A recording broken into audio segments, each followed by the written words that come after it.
So I talked about, well, revenge in Hamlet predominantly through three characters, Fortinbras, Hamlet, and Laertes. I talked about how Hamlet is the inactive character. He does not seek revenge. He's makes all kinds of mistakes that Fortinbras doesn't make. And in the end of the last video, I talked about how Hamlet is inspired by seeing Fortinbras's soldiers go out to retake a small piece of land, is inspired himself more toward revenge, and says, for example, "Oh, from this time forth, my thoughts be bloody or be nothing worth." But even though Hamlet says this and is inspired by Fortinbras, Hamlet's words are quite ironic, because when Hamlet does in fact return to Denmark, right, after ensuring that Rosencrantz and Guildenstern are no more, Hamlet does not swiftly or publicly seek revenge against Claudius.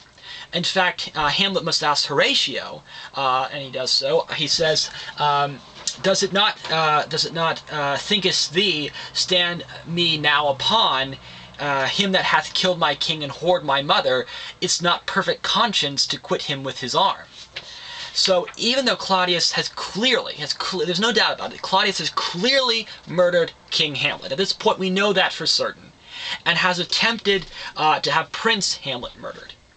Hamlet does not swiftly and publicly act against Claudius, since Hamlet still appears to suffer some internal mental conflict toward what constitutes a proper nature or a proper form of revenge.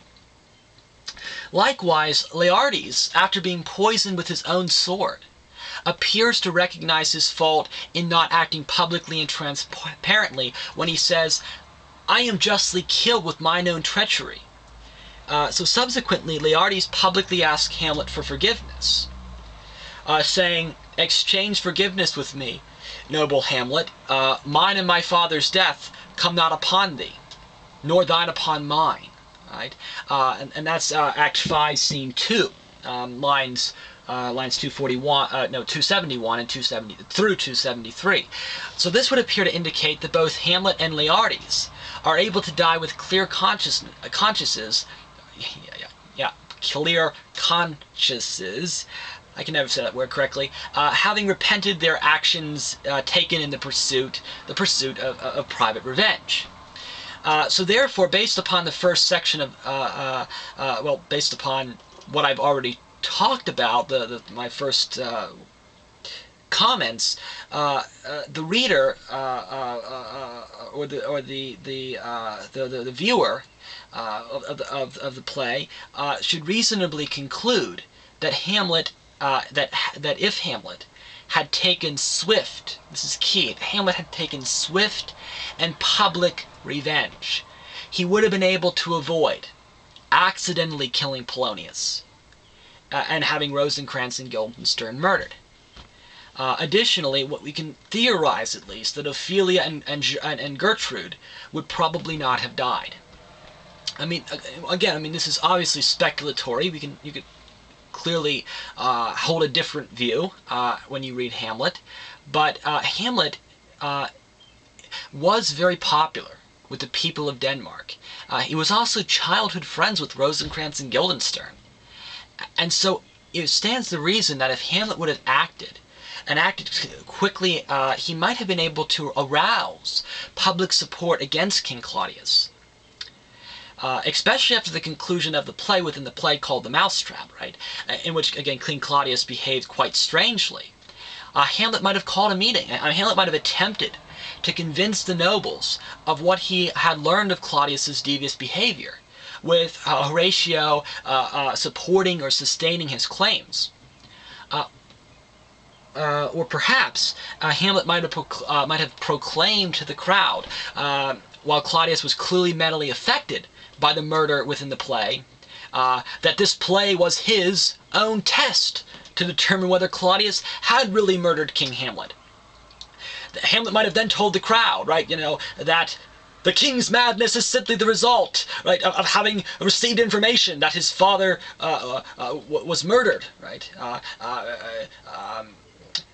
And it's all an act for me, Prince Hamlet, to collect information that is going to secretly prove Claudius's guilt. I think it is unlikely, if that would have been the case, that Claudius could have convincingly denied Hamlet's charges.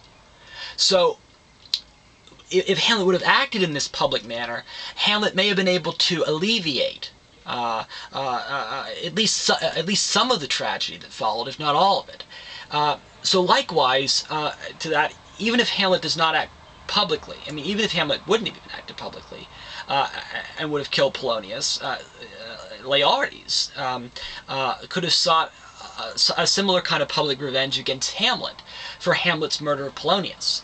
I mean, it is Laertes, remember, who acts publicly when he gathers a crowd of supporters and he storms the castle and he demands to know who murdered his father, who murdered Polonius.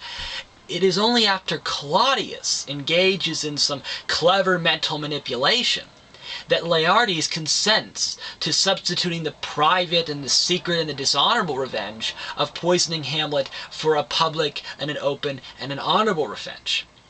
So, just as a concluding thought, it seems evident to me that revenge clearly is it's a conflicting theme in Hamlet, and at the end of the play, it may be difficult to know exactly how we're supposed to interpret Hamlet's, Laertes's, and Fortinbras's acts of revenge, and it's true. It's perhaps that Shakespeare, in this ambiguity, creates real difficulty pertaining to how we are supposed, or what we are supposed to take away from reading the play.